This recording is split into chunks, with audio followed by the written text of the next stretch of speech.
Hi everyone, welcome back to our channel. So in this video today, I'm going to show you how to buy Discord Nitro with Google Pay. So let's get into the video. So open up Discord.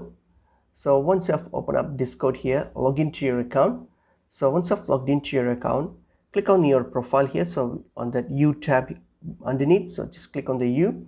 And then here you have the option called Nitro. So simply click on it. And then when you click on Nitro, here it will list up the basic packages available for you. So choose the one that best suits you. For example, I'll choose this, and then you can choose the plan how you want the subscription, whether monthly, yearly, whatever, that depends on you. And then just choose anything and then hit on purchase.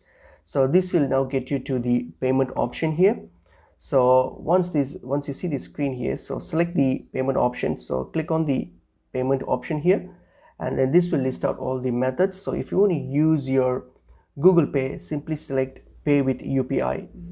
So select pay with UPI, and all you have to do now is type in your UPI ID of your Google Pay. So just paste your UPI ID of your Google Pay and hit on continue, and this will take you to your Google Pay for you to authorize this payment. And that's it. Just authorize it and that's it. You'll get the payment done, and that's how you buy Discord Nitro with Google Pay. It's pretty easy and straightforward. Hope this video was helpful. I will see you in another video. Thank you.